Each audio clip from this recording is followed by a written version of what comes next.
Good evening and welcome. आज world hearing day के मौके पर हम लोग फिर से एक बार मिले हैं।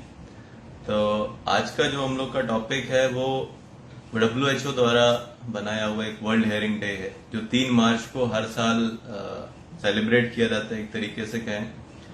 और सेलिब्रेट किसी अच्छे मकसद से किया जाता है, क्योंकि ये 3 मार्च का जो दिन है, लास्ट ईयर भी हम लोगों ने बहुत सी इस बारे में बातें डिस्कस करी थी। 3 मार्च का जो दिन है, ये वर्ल्ड हेल्थ ऑर्गेनाइजेशन WHO ने सिर्फ सुनने को डेडिकेट किया हुआ है, हियरिंग।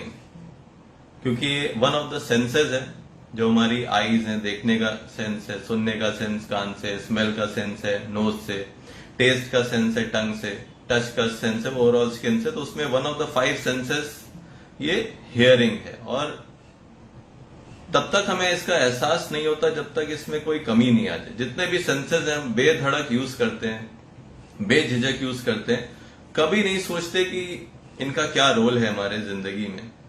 लेकिन एहसास तब होता है जब इसमें से कहीं कोई थोड़ी है, मैं कहता हूं 10% भी कमी अगर किसी सेंस में आ जाती है। जैसे कोविड में सभी ने देखा होगा कि स्मेल गई, कम हुई, इतना लोग पैनिक हो गए। स्मेल जाते ही जाते एकदम घबरा जाते थे लोग, और फिर हमेशा ये डर रहता था कि वापस आएगी नहीं आएगी। अक्सर पेशेंट्स हम लोग के पास आए, सेकेंड वेव में बहुत से ऐसे पेशेंट आए जिनको एक अजीब सी बदबू आने लगी। तो ये एक सेंस ऑफ स्मेल हो गया। इसी तरीके से सेंस ऑफ हियरिंग है।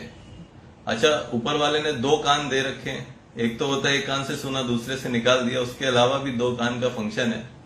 दोनों कान सुनने का काम करते हैं। कभी अगर आप एक कान बंद करें और एक ही से सुने, तो जो आवाजें सुनाई दे, और फिर आप उसको कंपेयर करें दोनों तरफ से सुन करके, जैसे दोनों आंख से देख के 3D इमेज बनती है, वैसे ही दोनों कान से सुन करके 3D साउंड बनता है। इसीलिए जब आपने कभी YouTube वगैरह पे या किसी भी म्यूजिक सिस्टम पे अगर सुनने की कोशिश की हो, 7D sound, 8D sound, 5D sound, तो वो कहते हैं भैया अपने ईयरफोन लगाइए और दोनों कान से सुनिएगा। दोनों में अलग अलग आवाज डालते हैं और फिर एक 3D एटमॉस्फेयर क्रिएट करते हैं। तो दोनों कान का बहुत ही रोल रहता है, और जब थोड़ी सी कमी आती है इसके अंदर में, तब हमें इसका एहसास होता है। एक बहुत ही बड़ा कंसर्न अभी के टाइम पे जो इमर्ज कर रहा है, जो सामने में देखने को आ रहा है, वो यंगस्टर्स के अंदर है। खास करके 15 साल से लेकर के 40 साल के लोगों के अंदर में ये देखा गया है कि उनकी हियरिंग डिटरेट कर रही है, कम होते जा रही है। क्यों हो रहा है ऐसा, और ये हाल में ही ऐसा क्यों हो रहा है, पहले क्यों नहीं होता था?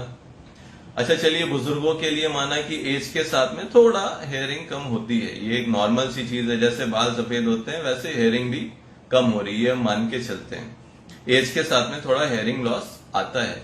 लेकिन यंगस्टर्स में जो हेयरिंग लॉस हो रहा है, जो यंग लोगों को, जो 15 साल, 16 साल, 20 साल, 22 साल, 30 साल, 40 साल तक के लोग हैं, इनकी तो हेयरिंग एकदम पक्की रहनी चाहिए, कहीं से कोई कमी नहीं आनी चाहिए। इनमें भी हम लोगों ने पिछले 1.5 साल में इतना ज्यादा इजाफा देखा, इतना इंक्रीज कर गए ऐसे केसेस हेयरिंग कम होने वाले। ये हम लोग आपको बता सकते हैं। किसी भी ENT सर्जन के पास आप जाएंगे, वो आपको हमेशा काउंसिल करते हैं हियरिंग हाइजीन को लेकर के। तो WHO ने ये इस बार का जो थीम रखा है, to hear for life, listen with care. इसका मतलब मैं आपको बता दूं, हियर फॉर लाइफ मतलब कि आजीवन सुनते रहने के लिए ठीक से, लिसन विद केयर, तो जो अपने सुनने का काम है वो जरा ध्यान से करिए। ये नहीं कह रहे हैं कि आप मेरी बात को ध्यान से सुनिए, आप जो भी चीजें सुन रहे हैं उनको ध्यान से सुनिए, थोड़ा सा कंट्रोल करके। सबसे बड़ी प्रॉब्लम ईयरफोन्स को लेकर के आ रही है। अब ईयरफोन्स वो तार वाले हों, ब्लूटूथ वाले हों, ईयरपॉड वाले हों, उससे कोई मतलब नहीं है। हेडफोन्स हो, ये सारी एक ही कैटेगरी में डालते हैं हम। और अगर आप 24 घंटे के अंदर में 20 मिनट से ज्यादा इनका इस्तेमाल कर रहे हैं, तो ये बहुत ही ज्यादा डिस्टर्बिंग है आपके कान के लिए। आपके कान की सुनने की पावर धीरे धीरे कम होते जाती है। हालांकि एहसास नहीं होता, लोग कहते हैं मैं तो रोज सुनता हूं। एहसास तब होता है जब कंसिडरेबल लॉस हो जाता है और चीजें हाथ से निकलने लगती हैं। तो नॉइज इंड्यूस्ड हियरिंग लॉस, जो आवाजों के चलते सुनाई कम हो जाती है, ये एक इररिवर्सिबल लॉस है, मतलब आप इसे वापस नहीं ला सकते। आप फिर हमारे पास आए, कहीं पे भी जाएं, आप कहेंगे भैया मेरा सुनाई थोड़ा कम हो गया है, थोड़ा सा कम हुआ है, इसको सही कर दो, ये हमारे बस का नहीं। अभी के टाइम में जो ट्रीटमेंट्स अवेलेबल हैं, ये जो लॉस होता है इसको वापस नहीं लाया जा सकता। तो खास करके इस तरीके के लोगों को फोकस किया गया, नौजवानों को फोकस किया गया कि वो अपने कानों को बचाएं और किफायत से इस्तेमाल करें। ये नहीं कह रहे हैं कि आप कान में बंद करके उंगली डाल के बैठें, ये कतई मतलब नहीं है। किफायत से इस्तेमाल करने का मतलब बेवजह की आवाजों से बचें, यूजलेस साउंड से बचें। जहां पे आपको, जैसे मान लीजिए डीजे म्यूजिक है, ठीक है, मैं ये नहीं कह रहा आप उसको एंजॉय करना छोड़ दीजिए, मोमेंट्स के लिए जाइए और चले आइए। और अगर आपको लगता है कि आप जाके अनकंफर्टेबल फील कर रहे हैं, बहुत से लोग बताते हैं कि अरे मैं कल गया था, वहां पे पार्टी थी और डीजे में मैंने आधे घंटे एंजॉय किया, उसके बाद मेरे कानों में सनसनाहट सी, एक ऐसी सीटी जैसी आवाज आने लगी और फिर मेरे कान एकदम बंद बंद से लग रहा है। एक्चुअली वो बंद बंद नहीं होते, उनका सुनाई कम हो जाता है, एक पार्शियल लॉस ऑफ हियरिंग हो जाता है। उसको बंद बंद करके लोग डिनोट करते हैं, समझ नहीं पाते, लेकिन उनकी हियरिंग जा रही होती है। तो कभी भी आपको लाउड साउंड का सामना करना पड़े, जहां तक हो सके अवॉइड करिए। दो चीजें हैं इसमें, एक तो लाउड साउंड है, तेज आवाजें हैं, और एक कंटिन्यूअस एक्सपोजर टू साउंड, एक ड्यूरेशन है, कितना देर तक आप उस साउंड में हैं और कितना तेज वो साउंड है। दो चीजें हैं, कितना देर तक है और कितना तेज है। तो जहां तक हो सके तेज आवाज में ज्यादा देर तक ना रहें, एक ही ओवरऑल स्टेटमेंट हम लोग कह सकते हैं। अच्छा, तो कुछ लोग कहते हैं भाई हमारा तो वर्क फ्रॉम होम चल रहा है, हमें तो काम ही सिस्टम पे करना है, या छोटे बच्चे जिनके स्कूल क्लासेस वगैरह चल रहे हैं ऑनलाइन, अभी तो ऑफलाइन हो गए लेकिन ये ऑन एंड ऑफ होते रहते हैं। खास करके वर्क फ्रॉम होम वाले अक्सर कहते हैं कि भाई हमें तो दिन भर कॉल्स पे रहना है, हमारी ड्यूटी वही है, हम उसको बंद कर देंगे तो हम खाएंगे क्या, हमारी जॉब कैसे चलेगी। तो उनके लिए जो हम सलाह देते हैं वो ये देते हैं कि भाई आप स्पीकर्स पे रख करके उसको कॉल्स को अटेंड कीजिए। जैसे लैपटॉप पे कर रहे हैं या कहीं फोन पे कर रहे हैं, टैबलेट पे कर रहे हैं, आप स्पीकर पे करें और इतनी आवाज करें कि आपको सुनाई दे जाए। कभी कभी ऐसा होता है कुछ डिवाइसेस में इतनी कम साउंड आती है कि आप सुन नहीं पाते हैं। जैसे बच्चे क्लास कर रहे हैं, पेरेंट्स उनको क्लास करवा रहे हैं, अक्सर शिकायत करते हैं कि भाई हम जैसे ईयरफोन ना लगाएं या बच्चे को ना लगवाएं तो उसको साफ सुनाई नहीं दे रहा है, तो वो क्लास क्या करेगा। या वर्क फ्रॉम होम कर रहे हो, कह रहे हैं हमें मीटिंग सुनाई नहीं दे रही। वैसे केस में क्या है कि फिर आपके पास एक ऑक्सिलरी स्पीकर रख सकते हैं, वो ब्लूटूथ से भी कनेक्ट होते हैं, ऑक्स से भी कनेक्ट होते हैं, तो उसके थ्रू आप अगर सुने तो फिर एक सराउंड साउंड आता है और आपके कान बच जाते हैं। जैसे घुसा के आप ईयरफोन लगाते हैं ना, उसमें आप वॉल्यूम को ध्यान नहीं दे पाते, कभी कभी वो बहुत ज्यादा हो जाती है और मोमेंटरी भी, अगर मान लीजिए 5 सेकंड के लिए भी वो बहुत तेज आवाज आपके कान में पड़ रही है तो इससे कान को डैमेज होती है। अच्छा, कान के अंदर भी जैसे middle ear, outer ear, inner ear होता है, तो एक तो पर्दा फटना सुनते होंगे, इतनी तेज आवाज से कान का पर्दा फटता नहीं है। ऐसा नहीं होता कि थोड़ा तेज आवाज हुई और आपका कान का पर्दा फट गया, वो बहुत ही लाउड साउंड होता है, प्रेशर वाला, तब फट सकता है, नॉर्मली फटता नहीं। तो सुनाई कैसे कम हो जाता है? सुनाई कम होता है इनर ईयर की वजह से। जो कान का हियरिंग अपैरेटस होता है, जो सेंसर होते हैं, जो सेंस करते हैं साउंड को, वहां पे होता है। अगर देखेंगे ध्यान से तो कुछ ऐसा होता है कान, ये आउटर ईयर हो गया, जो कान हम लोग देख रहे हैं, यहां से ये तो बाहर सबको दिखाई देता है, ये वही वाला हिस्सा है। फिर उसके बाद में ये सुरंग होती है, ईयर कनाल, तो इधर से साउंड आया, कलेक्ट हुआ, फिर अंदर डायरेक्ट हुआ, फिर यहां पे जाके पर्दा पड़ता है, ये कान का पर्दा पड़ता है, ये वाला। ये हमने क्रॉस सेक्शन में दिखा रहे हैं, आपको कटा हुआ दिखा रहे हैं कि अंदर से कैसा दिखता है। तो मेन जो सेंसर होता है वो ये पर्दा नहीं होता है, पर्दा सिर्फ साउंड को अपने ऊपर पड़ाता है। जैसे ढोलक के अंदर जो पीटने वाला हिस्सा होता है, जो ड्रम होता है, वैसा ही ये ईयर ड्रम समझिए, इसके पास साउंड पड़ता है इस पर और ये वाइब्रेट करता है। फिर इसके जो वाइब्रेशंस होते हैं, कंपन होते हैं, ये सुनाई की हड्डियों के थ्रू मूव करते हैं। मैलियस, इनकस, स्टेपिस, बॉडी की सबसे छोटी बोन्स, हमने पहले भी डिस्कस किया इसके बारे में। इन बोन्स में भी कोई सेंसर नहीं होते, तो आखिर सेंसर है कहां? सेंसर होते हैं ये ब्लू वाला हिस्सा। अगर आप ध्यान से देखेंगे तो अगर आपने स्नेल देखी हो कभी, घोंगा स्नेल, तो ये स्नेल की तरह दिखता है। ये देखें पीछे वाला जो गोल घूमा हुआ है, ध्यान से दिख रहा है, अच्छे से साफ से दिख रहा है? तो ये हिस्सा हो गया, इसको बोलते हैं कॉक्लिया। इसी के अंदर सारे सेंसर्स होते हैं। तो सेंसर से पकड़ा, और जो येलो वाला देख रहे हैं ये नस होती है। सेंसर से पकड़ के नस के थ्रू ब्रेन तक जाता है। तो जो साउंड डैमेज करता है, नॉइज इंड्यूस्ड हियरिंग लॉस, ये इसी ब्लू वाले हिस्से में होता है। पर्दे पे कभी कभी जब बहुत ही सीवियर साउंड है, जैसे पटाखा एकदम कान के पास बज गया, या फिर चांटे पड़ गए बहुत कसके वाले, या कोई एक्सप्लोजन हुआ आसपास में, वैसी स्थिति में ये पर्दा फट जाता है, उससे पार्शियल हियरिंग लॉस होता है। लेकिन जो मेन पर्दा हम रिपेयर कर देते हैं, पर्दे में कोई भी सुराग हुआ, फटा, डैमेज हुआ, हड्डी में कुछ भी हुआ, उस सब का हमारे पास इख्तियार है, हम उसको बना सकते हैं, रिपेयर कर सकते हैं। लेकिन ये जो ब्लू वाला पोर्शन है जहां सेंसर होते हैं, मेडिकल साइंस अभी तक इसको रिपेयर नहीं कर पाई है। कुछ हमारे पास टेक्निक होती है जैसे कॉक्लियर इम्प्लांट, जिसके द्वारा इसमें बाईपास किया जा सकता है, डायरेक्ट सेंसर से अंदर नस तक पहुंचा सकते हैं। बट वो अभी के टाइम पे बड़ी कॉस्टली है, 10 लाख के आसपास खर्च होता है। तो उससे भी हो सकता है, बट वो बात नहीं आएगी। जो आपकी नेचुरल हेयरिंग है उसका कोई सब्स्टिट्यूट नहीं है। तो ये ब्लू वाला पोर्शन है, इसको कॉक्लिया बोलते हैं। इसको हमेशा बचा के रखना, ये हीरे से भी ज्यादा कीमती है, क्योंकि एक बार इसके अंदर अगर लॉसेस होते हैं तो उसकी कोई रिकवरी नहीं है, समझ लीजिए। बहुत तरीके हैं जिससे हम कोशिश करते हैं, लेकिन वो कोशिश तक ही रहती है, बहुत ज्यादा उसमें बेनिफिट नहीं होता। तो वो ब्लू पोर्शन जो कॉक्लिया है उसको एकदम सजो के रखना है। सजो के रखने का तरीका मैंने बताया, तेज आवाज में ज्यादा देर तक कभी भी नहीं रहें।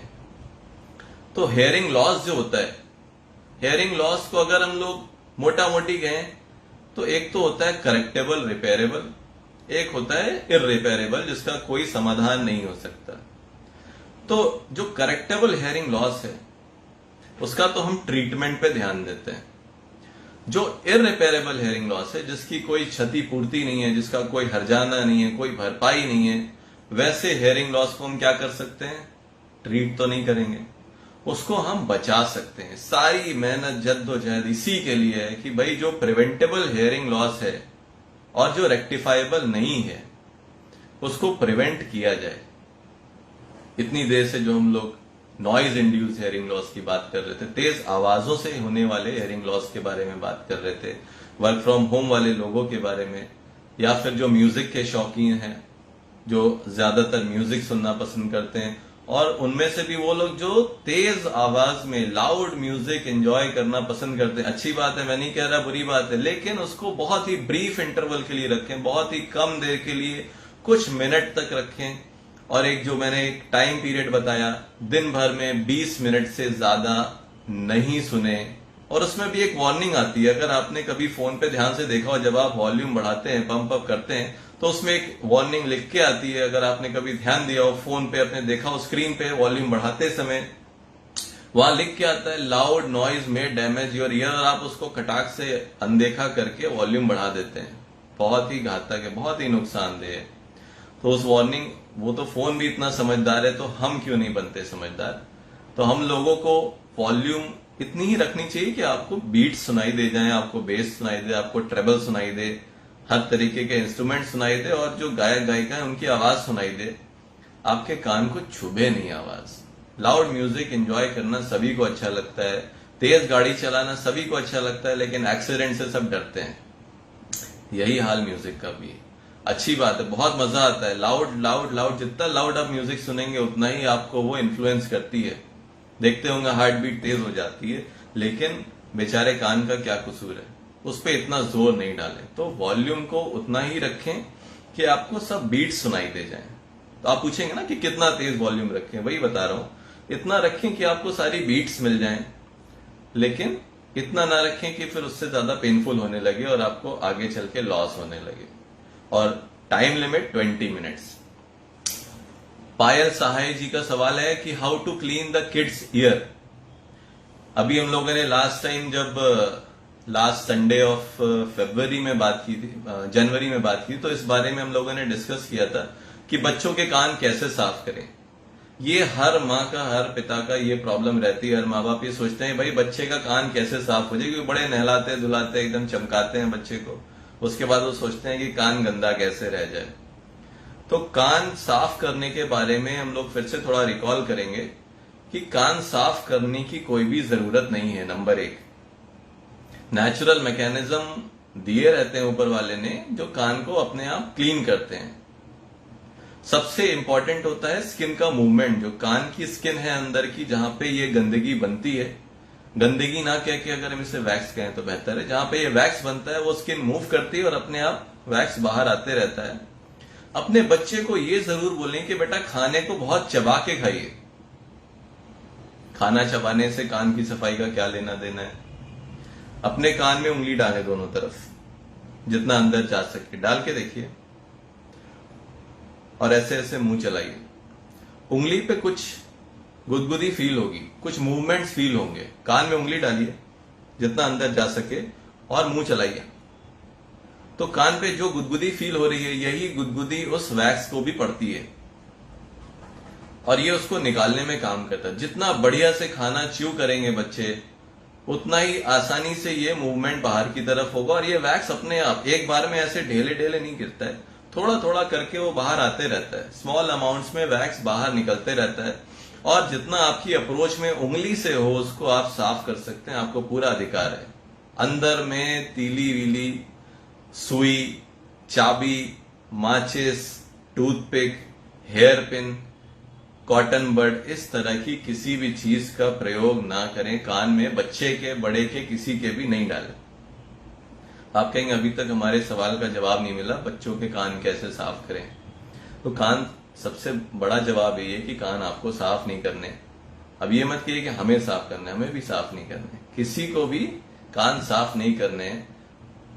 वो नेचुरल क्लीनिंग होती है, उसके मैकेनिज्म है। खाना कस के चबा के, खूब बढ़िया से चबा के खाएंगे तो अपने आप वैक्स बाहर निकलते रहता है और स्किन का मूवमेंट होता है नेचुरल तरीके से, तो वो मूवमेंट के साथ साथ वैक्स बाहर आते रहता है। कभी कभी अगर आपको कान में बाहर की तरफ कुछ गंदा दिख रहा है तो आप उसको उंगली से पोंछ सकते हैं।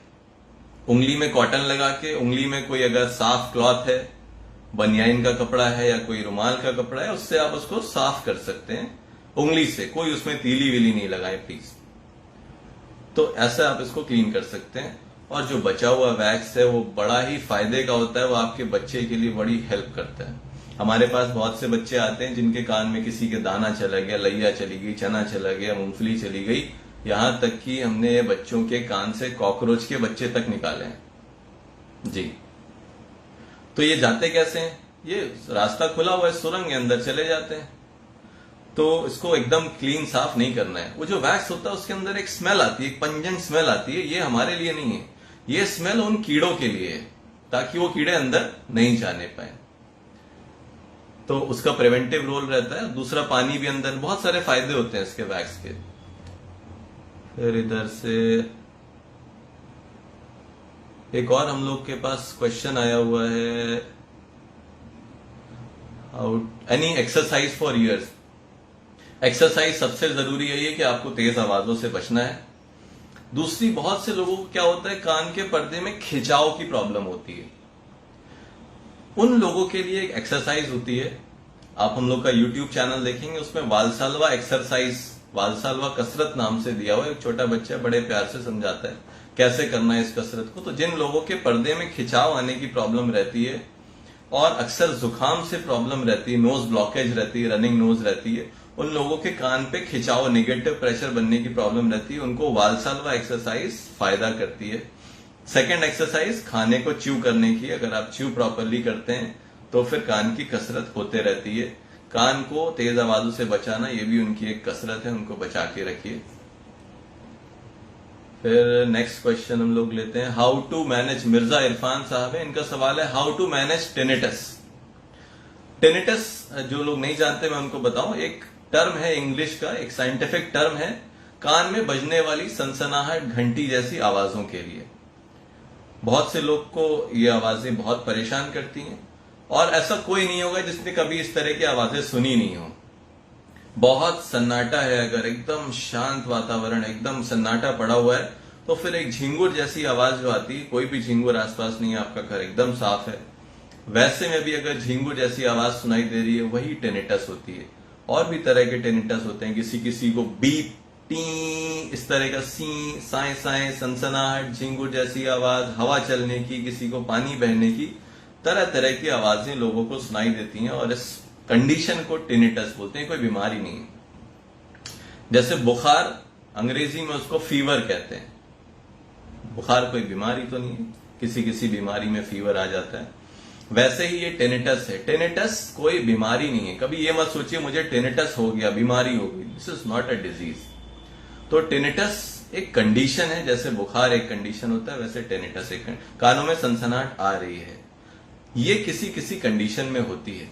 फिजियोलॉजिकल भी बहुत लोग को होता है। कुछ लोगों को सुनाई में कमी आने के कारण होता है। अभी जो हम लोग तेज आवाजों के बारे में डिस्कस कर रहे थे, अगर आप तेज आवाजों में देर तक रहते हैं तो अच्छे भले इंसान को भी टेनिटस आ जाएगा। वो अलग बात है कि वो मोमेंटरी रहता है, कुछ वक्त के लिए रहता है, फिर वो फेड ऑफ कर जाता है। कुछ लोगों का टेनिटस परमानेंट होता है, उनको हमेशा परेशान करता है। ऐसे लोगों को फिर कंसल्ट करना चाहिए, क्योंकि अगर रीजन पता चल जाए, क्योंकि टेनिटस कोई बीमारी तो है नहीं कि हम कहें टेनिटस है ये लाइलाज है, ऐसा बिल्कुल भी नहीं है। टेनिटस लाइलाज नहीं है, उसका इलाज पॉसिबल है। कारण पता होना चाहिए, टेनिटस क्यों आ रहा है, सनसनाहट कान में किस वजह से आ रही है। अगर वजह पता चल जाती है, वजह का इलाज होता है और टेनिटस ठीक हो जाता है। हमारे यूट्यूब चैनल पे शान ईएनटी लखनऊ के नाम से एक पेशेंट का टेस्टिमोनियल भी आप देखेंगे। ऐसे तो नॉर्मली हम लोग लेते नहीं, बट उनका बड़ा ही विचित्र केस था। उनको भी मेन प्रॉब्लम टेनिटस की थी। फिर हम लोगों ने जब पड़ताल किया तो मालूम चला कि उनको एक बीमारी है ओटोस्क्लेरोसिस नाम की। तो ओटोस्क्लेरोसिस जो बीमारी होती है, इसमें कान की जो हड्डियां अभी हम डिस्कस कर रहे थे, मैलियस इनकस स्टेपीज, थोड़ा स्पॉन्जी हो जाती हैं। ये स्पॉन्जी होने की वजह से फिर हेयरिंग लॉस होता है और टेनिटस आता है। तो हमें कारण पता चल गया क्यों टेनिटस आ रहा है। तो हम लोगों ने उसका ट्रीटमेंट किया। एक सर्जरी होती है, माइक्रो सर्जरी, स्टेपीज सर्जरी। तो स्टेपीज सर्जरी किया, उन सज्जन का टेनिटस भी चला गया। हालांकि हम लोग ने इस बारे में कोई उनसे प्रॉमिस नहीं किया था कि आपका टेनिटस चला जाएगा। हम लोगों ने कहा कि आपकी जो टेनिटस है, हमें पड़ताल के बाद ऐसा लग रहा है कि वो ओटोस्क्लेरोसिस बीमारी की वजह से है और हम लोग आपकी बीमारी का इलाज करेंगे। पूरी उम्मीद है कि आपका टेनिटस उसकी वजह से होगा तो ठीक हो जाएगा। ऐसा ही हुआ, उनको टेनिटस क्योर हो गया। तो टेनिटस कोई लाइलाज या कान में सनसनाहट आना, साए साए करना कोई लाइलाज बीमारी नहीं है। पूरी तरीके से इसका इलाज हो सकता है अगर कारण कायदे से पता चल जाए। तो फिर हम लोग बात कर रहे थे लाउड नॉइज के बारे में। तो टेनिटस भी लाउड नॉइज के बाद में आ जाता है। तो अगर आप अपने कानों को हाइजीन रखते हैं, मेंटेन रखते हैं, हाइजीन मतलब सफाई झाड़ू पोछा नहीं है। कान की हाइजीन मतलब कान का काम क्या है, सुनाई, सुनना। तो कान की हाइजीन का मतलब है सही से सुनना, तेज आवाजों से लंबे समय तक नहीं फंसना है। अच्छा, एक फोन वाला बड़ा मसला आजकल रहता है। लोगों को फोन से बड़ी प्रॉब्लम्स हो रही हैं। वो फोन लिया, जियो एयरटेल सभी का तो अभी फ्री है, कान में लगाया और भूल गए कि उन्होंने कितने घंटे बात किया। बेटी है, शादी हो गई, माँ से अपने ससुराल में जाके बात कर रही है, 2 घंटे बात किया। बेटा है बाहर पढ़ने गया, बेटी है बाहर पढ़ने गई है। वो भूल जाते हैं कि कितना देर बात किया और कान पे क्या असर पड़ रहा है। अगर ध्यान दे, कभी ऐसे लोग कान को छू के देखे तो एकदम गर्म हो जाते हैं, हीट भी जनरेट होती है। तो कान पे अगर आपने फोन लगाया, अब कहिएगा कि आपने तो फोन भी मना कर दिया, कान पे फोन नहीं लगाएगा आदमी, तो फोन का काम ही क्या है। फोन लगाइए, बेशक लगाइए, काम की बात करिए, कुछ मिनट बात करिए, अपना फिर रख दीजिए। अगर आपका दिल नहीं भरे, थोड़ी देर बाद फिर कॉल लगा लीजिए, बट कंटिन्यूअसली कान पे फोन मत लगाइए। होता क्या है, कान पे फोन लगाया, उसकी आवाज, नंबर 1, आवाज गई, देर तक आवाज कान पे पड़ी, वो नीला वाला एरिया, कॉकलिया वाला, यहां से साउंड होते होते बार बार इस पे पड़ रही, इसमें जो सेंसर है वो खराब हो जाते हैं। लिमिटेड सेंसर मिले हुए, एक कान में 12,000 होते हैं, 12,000 राइट में, 12,000 लेफ्ट में, IHC बोलते हैं सेंसर को। तो वो कम होते गए, एक टाइम आता है वो खत्म हो जाते हैं, फिर आपको सुनाई देना बंद हो जाते हैं। तो उनको बचा के रखिए। तो कान में फोन लगाया तो उसकी आवाज जा रही है, फिर उसका प्रेशर पड़ता है कान के ऊपर में, कान के सामने एक जॉइंट होता है जबड़े का, ऊपर का जबड़ा नीचे का जहां जाके मिलता है, उसको बोलते हैं टेम्पोरो मैंडिबुलर जॉइंट, टीएमजे के नाम से लोग जानते हैं। तो टीएमजे पेन शुरू हो जाता है लोगों को। ये मैं कोई सुनी सुनाई बातें नहीं बता रहा हूं, ये मैं अपने पेशेंट्स से उनके ही बारे में डिस्कस कर रहा हूं। ऐसे मरीज अक्सर आते रहते हैं जो जॉ का पेन बताते हैं। पड़ताल करने पे पता चलता है वो फोन जो है वो घंटा भर रोज चलता है उनका फोन। तो एक तो साउंड जा रहा है, दूसरा प्रेशर जा रहा है, और तीसरी चीज रेडिएशन जा रही है। कभी आपने फोन खरीदते समय उसकी एसएआर वैल्यू जानने की कोशिश की है? फोन खरीदते हैं क्या देखते हैं? कैमरा कैसा है, प्रोसेसर कैसा है, मेमोरी कितनी है, यही सब देखते हैं ना। आजकल रिफ्रेश हर्ट्ज का भी टाइम आ गया है। कभी किसी ने एसएआर वैल्यू रेडिएशन की वैल्यू होती है कि आपका फोन जब आप लगाते हैं कान पे तो आपके सिर पे कितना रेडिएशन देता है और बॉडी पे कितना रेडिएशन देता है, उसे एसएआर वैल्यू बोलते हैं। एसएआर हेड और एसएआर बॉडी जरूर देखिएगा, जब भी फोन लेंगे उसको एसएआर वैल्यू देखिए और देखिए कि वो 1 से नीचे है कि नहीं है। 0.8 0.7 ऐसी होना चाहिए।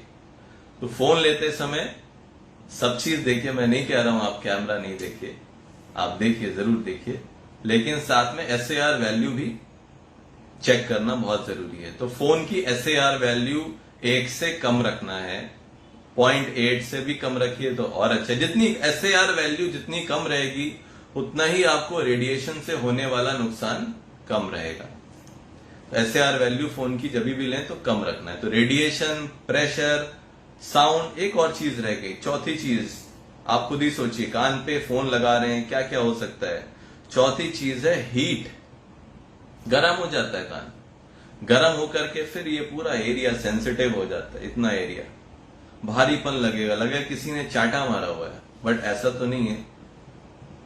तो ये 4 तरीके से फोन कान पे लगाना देर तक, 1 2 4 5 मिनट की बात नहीं कर रहा, आप बेझिझक की बात कीजिए 2 4 5 मिनट। लंबे टाइम तक अगर आप आधा घंटा, 20 मिनट, 25 मिनट, 1 घंटा कान पे फोन लगा रहे हैं तो फिर ये सारी चीजें आपको होना ही होना है, इसमें कोई डाउट नहीं है। ये सारी चीजें लोगों के साथ हो रही है, आपके साथ भी होना ही होना है। तो अगर आप लंबे समय तक कान पे फोन लगा के बात करते हैं तो सचेत हो जाइए। तो हियरिंग एक ऐसी चीज है जो कि बड़ी बेशकीमती है, हमें उससे बहुत ही बचा के रखना है। लाउड साउंड से हमेशा बचें। कॉन्सर्ट्स वगैरह हो गए। अच्छा, कभी कभी ऐसा होता है कि आपके पास कोई ऑप्शन नहीं है, भाई घर की बारात है और डीजे है तो आपको जाना ही जाना है, उसमें अपने सगे संबंधी की बारात से तो नहीं भाग जाइएगा। तो वैसे में क्या कर सकते हैं? कोई है क्लू आपके पास? वैसे में क्या कर सकते हैं? वैसे में आप ये कर सकते हैं, ईयर प्लग्स नाम की एक चीज आती है। ईयर प्लग्स, रुई मत लगाइएगा, रुई से कुछ नहीं होता। रुई लगाने से कान में आप केवल एक संतोष मिलता है मन को। रुई लगाने से कान में साउंड नहीं रुकता, आप लगा के देख लीजिए, पूरा साउंड आएगा। ईयर प्लग्स होते हैं, ईयर प्लग्स लगा लीजिए कान में। वो देखने से ईयरफोन की तरह लगेंगे, कान में लगे हुए, और उससे एक धागा जैसा भी निकला रहेगा, उसको ऐसे यहां लगा लीजिए। तो वो क्या करेगा? आपके साउंड को कम जाने देगा। ये उन लोगों के लिए, उस कंडीशन के लिए जब आप साउंड एक्सपोजर अवॉइड नहीं कर सकते, आपको वहां रहना ही रहना है। तो ईयर प्लग्स कहां मिलेगा? ऑनलाइन देखिए, अमेजन, फ्लिपकार्ट, किसी भी ऑनलाइन स्टोर पे देखेंगे ईयर प्लग्स के नाम से आपको मिल जाएगा। और मार्केट में भी जो शॉप्स होती हैं, किसी ऑडियोमेट्री वाली जो जगह होती है, जो हेयरिंग से रिलेटेड शॉप्स होती हैं, ऑडियोमेट्री वाली शॉप्स होती हैं, हेयरिंग एड की शॉप्स होती हैं, वहां पे ढूंढेंगे मिल जाएगा। और सबसे आसान तो आप ऑनलाइन सर्च करें, सर्च में डालें ear plug, EARPLUG, ear plug, तो वो आपको मिल जाएगा। बहुत महंगे नहीं, 150-200 ऐसे होते हैं और लाइफ लॉन्ग चलते हैं। तो उसको लिया और कान में ठेपी की तरह लगा लिया, बंद कर लिया, कॉर्क की तरह उसको टाइट से लगा लिया, और आराम से आप लाउड म्यूजिक में भी जाइए, आपके कान को कोई क्षति नहीं पहुंचने वाली। हंसते खेलते आप वापस आएंगे, रोते गाते नहीं आएंगे। तो ये तो कुछ इंपॉर्टेंट बातें हैं, और अगर किसी को कुछ जानना हो तो हम लोग डिस्कस कर सकते हैं, नहीं तो हम लोग क्लोज करेंगे। क्लोज करने से पहले मैं इसके बारे में जरूर याद दिलाना चाहूंगा। ध्यान से देखें इसे, ये ब्लू वाला कॉकलिया, ये सेंसर है और ये लिमिटेड है। 12,000 दाहिने में, 12,000 बाएं में आउटर हेयर सेल, और इसमें इनर हेयर सेल्स भी होते हैं जो कि 3,000 ही होते हैं। तो 2 तरह के सेल्स हुए, मतलब लिमिटेड अमाउंट में हमें मिले हुए हैं, और ये एक बार चले जाते हैं तो वापस नहीं आते हैं। तो इनको बचा के रखें। कोई डाउट हो तो अपने डॉक्टर से मिलें, सिंपल टेस्ट होता है उसको कराएं, अपना हेयरिंग स्टेटस जानें और कान को हेल्दी रखें। To hear for life, listen with care. Thank you and good night.